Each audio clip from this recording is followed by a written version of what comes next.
Hi, I'm Christy and welcome back to my channel. In today's video, I'm here with my March end of month reading wrap up.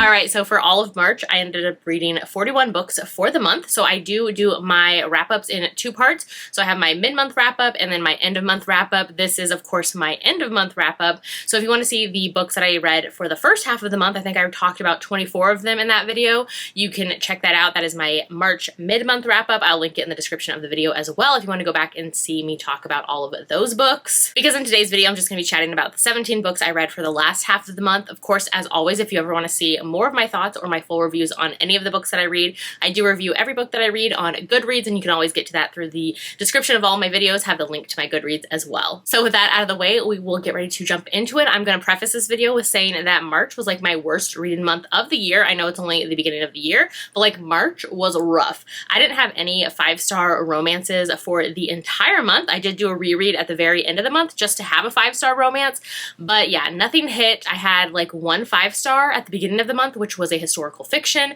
Everything else was just kind of meh, mediocre, blah, worse than blah. So yeah, I feel like a lot of us were in a reading slump for March. So here's hoping that April picks up and is better. We shall see. I mean, there were some hits in here, but like not a ton, I'm not gonna lie. So with that little caveat out of the way, let's just jump into the rest. So I had an audio ALC of the Romcoms by Katherine Center. This one, I think it comes out in June. Yeah, June 11th. And so it's not out yet. This one I ended up giving it 3 stars to. So I usually really enjoy Katherine Center's books. I have to be kind of in the mood for them because they are definitely more kind of women's fiction with a romance in there. But this one was sadly just not one of my favorites from her. Basically in this one, the heroine has always wanted to be a screenwriter. She has dreamed of it. She has written her own scripts. She has done all of the things. She's super into rom-coms, and that is what she wants to do when she grows up. And so the hero is actually a famous screenwriter who is writing his very first rom-com, and it is awful. Like his agent and everybody else, they're just like, this is trash. We need somebody to help him out. So his agent is actually the ex-boyfriend of the heroine. And so he's like, I know you love this guy's work. Can you read this and maybe help him out since you love rom-coms so much? And so he's like, I want you to be the ghost screenwriter for him. So the heroine's like, oh my God, like this is a dream. I love his work. I've always wanted to do a rom-com. And so she jumps on the offer immediately and ends up showing up at the hero's house thinking that he is down for the plan as well.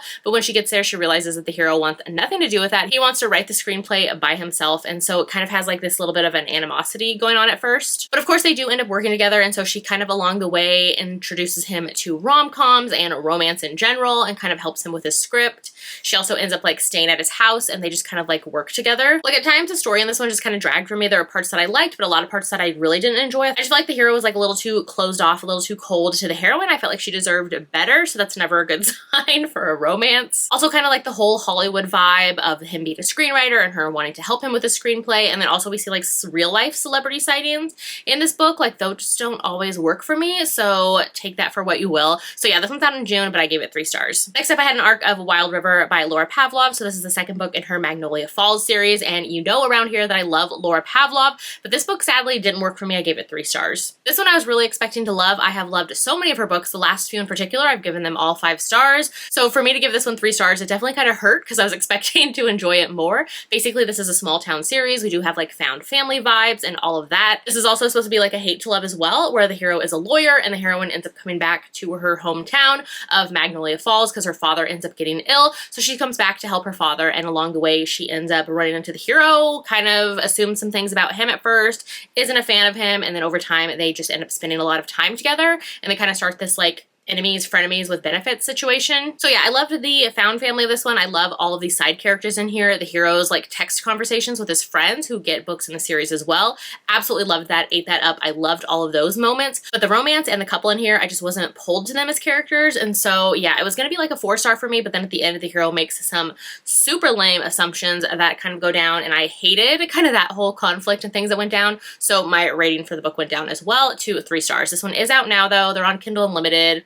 I guess enter at your own risk. So then I decided to jump into a thriller, so I picked up Murder Road by Simone St. James, and this one I sadly ended up giving it 3 stars to as well. So this one I expected to enjoy a lot more. I've read like the last, I think, 4 releases from this author, and those ones I enjoyed so much more. This one just felt not the vibe for me. So this one was definitely my least favorite from this author. Basically in this one we are in the 90s, it's like 1995, and this newly married couple is kind of headed on their honeymoon via a road trip. And so while they're driving, it's late at night, and in the middle of the road they see a woman who ends up needing help, and so they let her into into their car, and from there things quickly go off the rails. Basically, they realize as soon as she's in the car, she's injured, she's bleeding, they need to get her to a local hospital. They get to the hospital, and when they show up at the hospital, the woman is dead and they're covered in her blood, and so the local authorities kind of assume the worst about the couple and kind of keep them into town to question them. So they get questioned, and the local cops just don't have anything to hold them on, and so the couple realizes that there are multiple murders that have happened on this road in the past, and so they kind of decide to stay in town and kind of become these like pseudo detectives and try to figure it out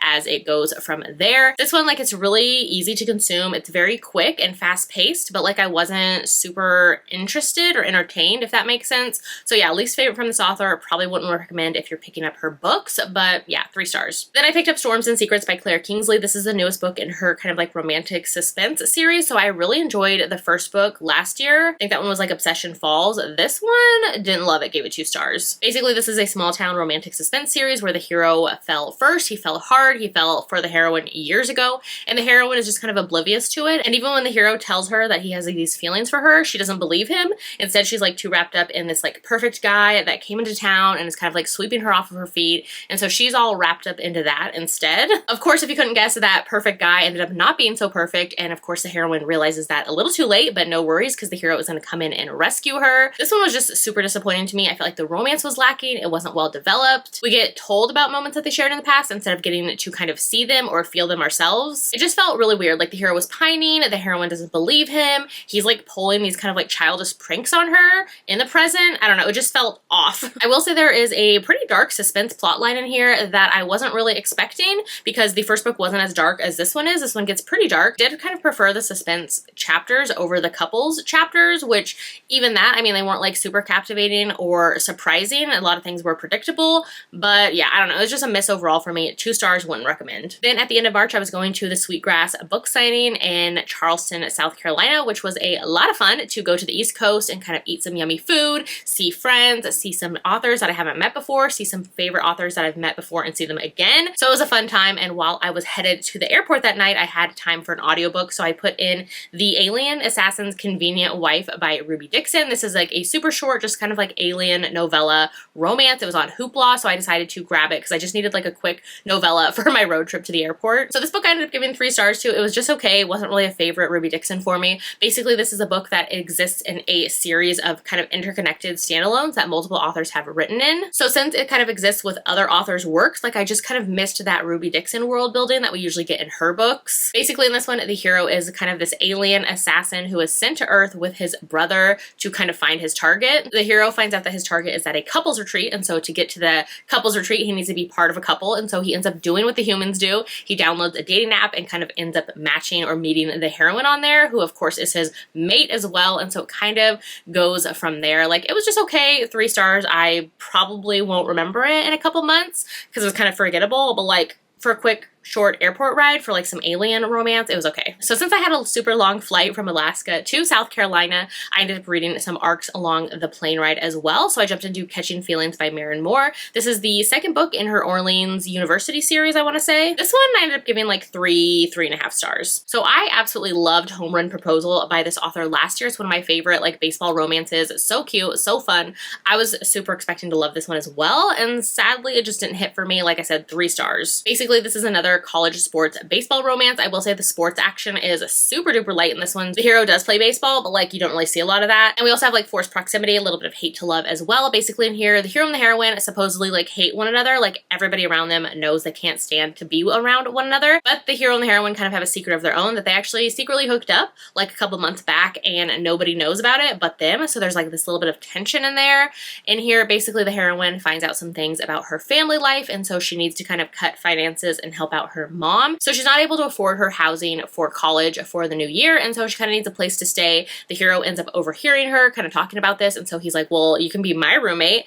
And so she ends up moving in with him because she has like no other offers, and like he's like, yeah, you don't have to pay rent, like you can just help with some of the bills, like it's totally fine. So I will say the beginning of this was super fun and cute. It starts off with quite a bang in the prologue, which was so spicy and so steamy and so fun, but then around kind of the middle of the book, it kind of just lost my interest. But then there was just a lot of moments in here that I felt like were just kind of thrown together and didn't really make a lot of sense for the flow of the story, that just like I don't know, they didn't really go, and like a lot of time was passing, so I wasn't like super invested. So yeah, 3 stars for me. I'm still invested in the series overall because like I said, I loved the first book so much, so this one was just a miss for me, sadly. So then also on the plane ride, I jumped into my arc of Just for the Summer by Abby Jimenez. So this book is out now. This one I ended up giving 4 stars to. So I read all of Abby's books, and this one I super expected to love a lot more than I did. Yours Truly was one of my favorite books of last year, so I had really high expectations for this one, and sadly it just didn't meet those for me. Like I said, it's still solid, it's still good, like her writing is so good, but yeah, I landed on 4 stars for it. Basically in this one, the hero feels like he's cursed. Basically every woman that he ends up dating and breaking up with, that woman goes on to find their soulmate after breaking up with him. So he goes onto Reddit and ends up writing about this online, and then the heroine, one of her friends, tells her about kind of this thread, and so she gets on there because she's like, I'm having the same problem. Everybody that I break up with ends up going on to find their soulmate. So they end up kind of like forming this chatting, texting conversation, and they become friends over that. So they kind of bond over that, and then they kind of like jokingly, not so jokingly, say like, hey, maybe we should like date one another or pretend to date one another and like see if that will like break the curse for both of us and go on to find our soulmates next. And so they decided to do that. So they end up deciding to give that a try. The heroine in here, she's a traveling nurse. So the heroine can basically go wherever she can find a job. And so she ends up going to Minnesota where the hero is to kind of be close to him and kind of test it out and see how it goes. This one, the hero is so cute, so sweet, so charming. I feel like Abby writes really sweet heroes so well. I loved a lot of his moments and was just swooning over him. I will say the romance though started to take a back seat to kind of some of the other plot lines happening with the story, so that's when I kind of lost interest, sadly. Basically in here, the heroine has had this kind of like absentee mother who has kind of been a part of her life but also not her whole life, and so she's kind of dealing with that and kind of figuring that out. The hero as well is about to take on the custody of his younger siblings because his mother got into legal troubles and is going to have to go to jail for some time. So they both have a lot going on, and I felt like those aspects kind of took away from this like cute, charming romance, which I mean, I get like Abby's books kind of thread that line of women's fiction and romance a lot, and so I should have like expected it, but also I just wanted like a little bit more. I will say if you're a fan of Abby's books, this one has a ton of tie-ins to all of her previous books, so that was a lot of fun, just kind of those little like Easter egg moments. While not like a super hit for me, I was expecting more. I feel like a lot of people will really enjoy this one. Like I said, 4 stars, it's still solid, just not a favorite for me. So then on my way back from South Carolina, I had another arc to get into, so I jumped into The Stranger I Wed by Harper St. George. This one actually comes out the end of April. I think it's out like April 23rd, so this one I ended up giving 3.5 stars to, but I rounded up to 4. This is the first book in a new Gilded Age series from this author. I really enjoyed her previous Gilded Age historical romance series, so I had kind of like high hopes for this one, but thinking back, I feel like the books in that series got better over time as well. Like each book got better than the last, so maybe that's going to be the case with this series, because like this one was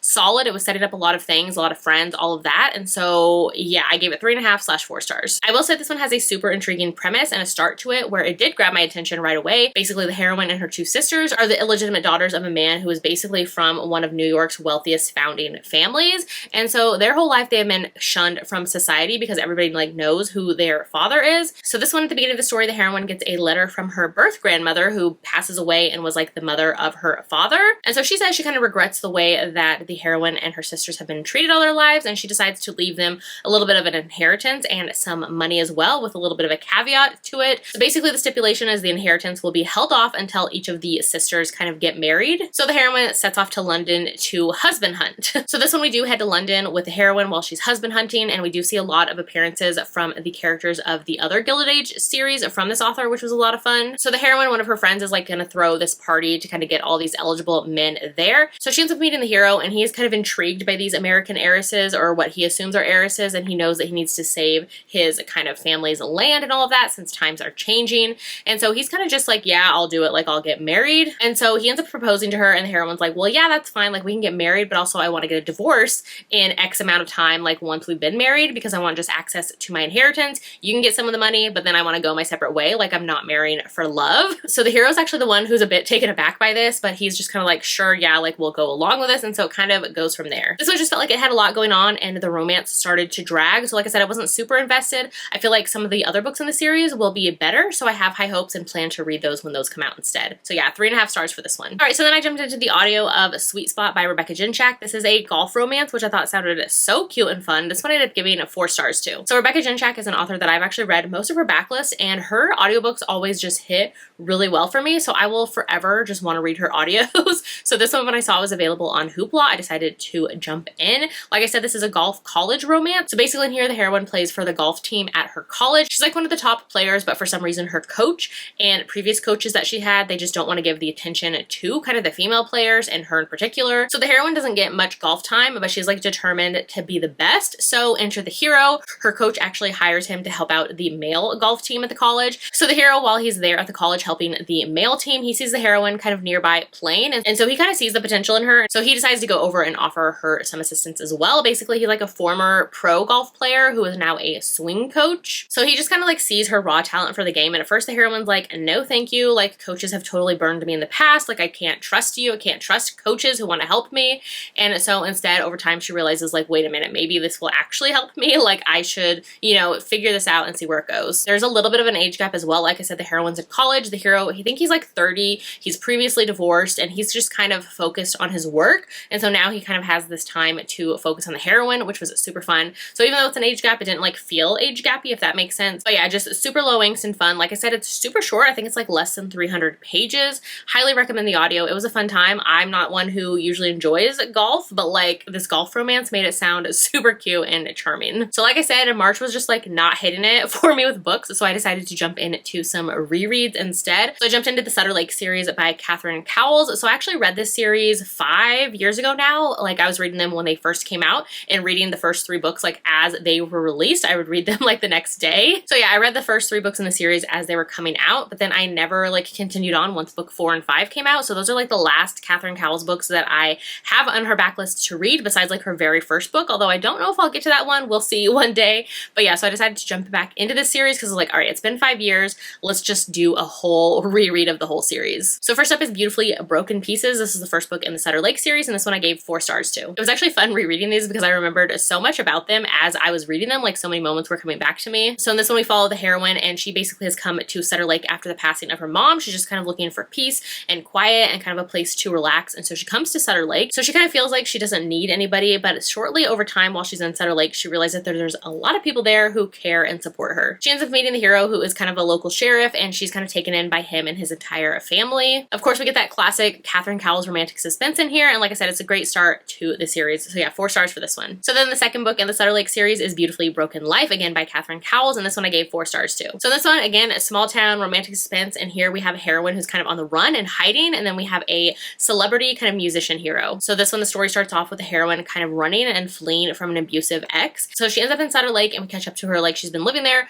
a couple years. So she very much just keeps to herself in the town and definitely like enjoys her privacy. And so the hero ends up actually coming to town. He's like a famous musician, and he's kind of just over like the fakeness of LA. He's kind of feeling uninspired. He also had like kind of a stalking case or a cyber stalker case happening to him, and so he kind of just wants a place to like chill out for a minute. And so when he's there, he ends up meeting the heroine, and he's like instantly drawn to her and also starts to feel like inspired musically again around her, and so it kind of goes from there. This one I really enjoyed because the heroine, because of her past, she is very wary of men, and so it takes her quite a bit of time to kind of warm up to the hero and even trust him. I liked seeing the time and care that was spent with her character and kind of the hero giving her that time and space to kind of, you know, get used to him being around her. It was just super sweet. Really enjoyed this one at 4 stars. Then I jumped into the third book in the Sutter Lake series, which is Beautifully Broken Spirit, and this one I gave 4 stars to as well. So this one, again, we got small town, we have romantic suspense, and here we get a single mom heroine, we have a brother's best friend, and then we also have kind of a friends with benefits situation going on. The hero has kind of been a part of the heroine's life for years because he's been best friends with her brother. They're also good friends as well, and I liked that kind of like friendship bond that you can really feel between them. The heroine is a single mom to her son, and she ends up spending time or working with rescued horses, which I really loved. The hero's always been kind of a bit of a playboy, and his life kind of gets turned upside down when he kind of sees the heroine in a new light. So they end up starting this kind of like friends with benefits, kind of secret hooking up situation, which was a lot of fun. This one was just super cute and fun. Like I love a single parent romance, and I love friends to lovers, so this had both of those, and it was so sweet and so cute.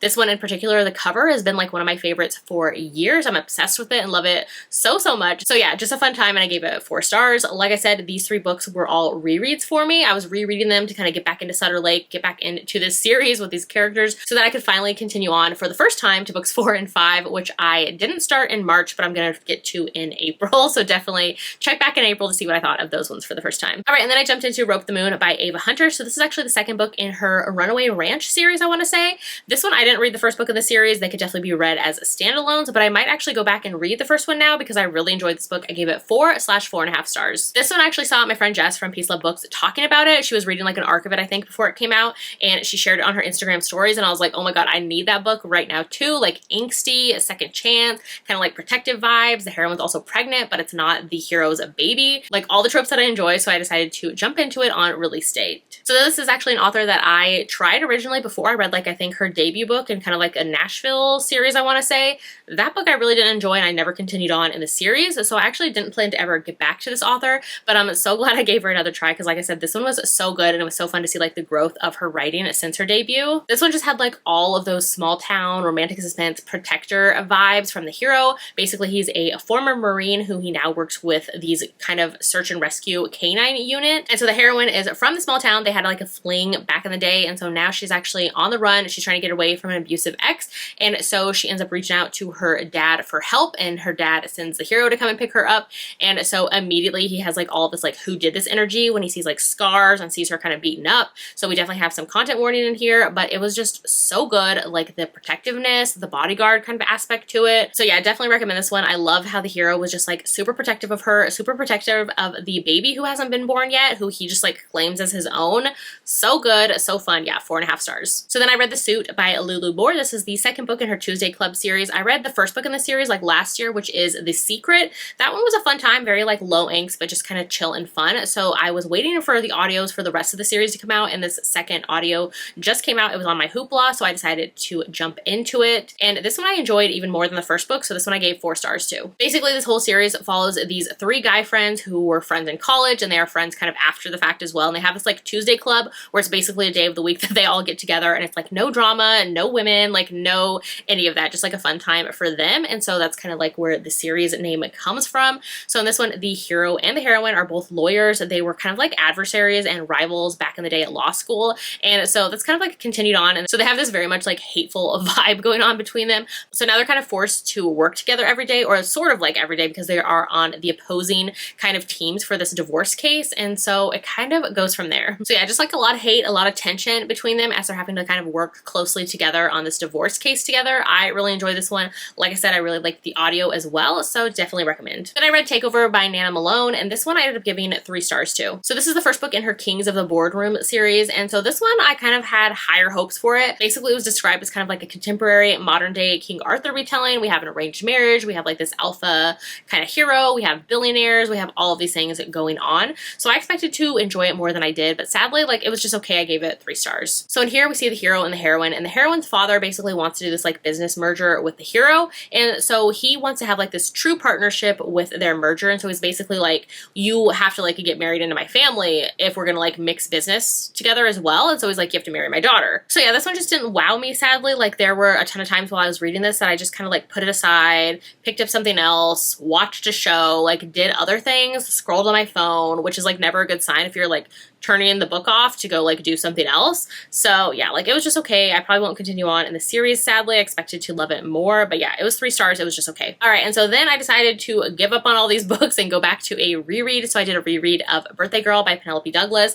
This book, 5 stars, one of my top tier favorite books of all time. I love it so, so much. This one, I think I've reread it 3 or 4 times already. So like, I knew what I was getting into. I knew it would hit. Like, I just wanted to see if 5-star romances were even a thing that I could like feel or enjoy anymore, and yeah, this one definitely hit, definitely a win. So if you've never read this book before, highly recommend. It's so good. I think I originally read it like 6 years ago, and I still think about some of these scenes like all the time. I love this book so much. Jordan and Pike are just like perfection together. Basically, this is ex-boyfriend's dad, so it has that like kind of forbidden element to it, age gap, forced proximity because she moves into his house. Just so, so good. Like these characters are just obviously meant for one another, and I feel like there's not a ton of romances where I feel like the characters are going to be together forever, like that is their soulmate, they're meant to be person. But this couple, like hands down, it's obvious they're meant for one another. I love how much they take care of each other and just like have like this found family together, and it's just, ugh, it's so good. I could rave on and on about this book for forever, but I'm pretty sure you've already read it, and if you haven't, you need to go read it and experience it yourself. So yeah, Birthday Girl by Penelope Douglas. top tier, 5 stars. All right, so then right before the month was ending, I heard about this book in one of my like group chats on Instagram. So this is Promise Me Never by Nicole Green. So I decided to jump into it because somebody described it as really emotional and angsty. So I was like, that I feel like is what I need right now. So I decided to give it a try. Sadly, it didn't really hit for me. I gave it 3.5/3 stars. I will say this book is just the first part of a duet. I think the second book comes out sometime in April, so maybe sometime soon. But just know that since it's part of a duet, like this book ends like without a happily ever after, without even a happily for now. So, because like the overall story isn't complete, if that makes sense. Basically in this one, we get an age gap. The hero is older. We have a widowed hero. We also have small town, kind of like cowboy western vibes, and it kind of goes from there. The heroine is going to her grandparents' ranch for the summer away from college. She's like 2 years into her college degree, maybe 3 years, I can't remember. But anyways, she goes to their kind of small town ranch and decides to work there for the summer. And while she's there, she also wants to lose her virginity. And so that is her like big plan while there. And so the hero is actually a ranch manager, or I think he is the ranch manager for her grandparents' ranch. And so he ends up picking her up at the airport, and he's just very like kind of closed off and grumpy. And so she's just like, ugh, like what's with this guy? So yeah, things kind of start off rocky between them, but eventually over time they end up having working together and they form this kind of friendship as well. One of the nights while she's drunk and he picks her up, she ends up asking him drunkenly if he will help her lose her virginity. And so the next day he ends up actually saying yes to that. And so it kind of goes from there. This is kind of like hooking up, no strings attached type of situation. So basically the whole premise of the book is that he will be her first if she promises to never ever fall in love with him. He got widowed like 8 years ago and he still kind of has a lot of grief and loss from that. So he doesn't want anybody else to like get close with him and also like not have anybody step on the memories of his late wife. And so yeah, it kind of goes from there. So there's obviously like lots of emotion and grief in this one. The hero definitely starts to feel pulled towards the heroine, even though he told her not to like get pulled towards him. Kind of like that classic case of like, we can see where this is going. So yeah, this one I didn't super love. Like I expected to like it more. I gave it 3/3.5 stars. Not even sure I will continue on actually. All right, so those are all the books that I read for the last half of March. Definitely let me know in the comments if you read any of these books, if you had any favorites for March. Like I said, March was super rough. Besides the Birthday Girl reread, I didn't have any 5-star romances for the entire month, which was super duper sad. So like I said, here's hoping April goes better for all of us. If you'd rather leave me an emoji in the comments instead today, then let me know that you watched this video. Maybe leave me like the broken heart emoji, since I'm wearing my like angsty readers club and like angsty broken hearts. We need all of that kind of vibes going on. So if you haven't done so yet, make sure to like and subscribe so you don't miss out on any of my future videos, and I will see you in my next one.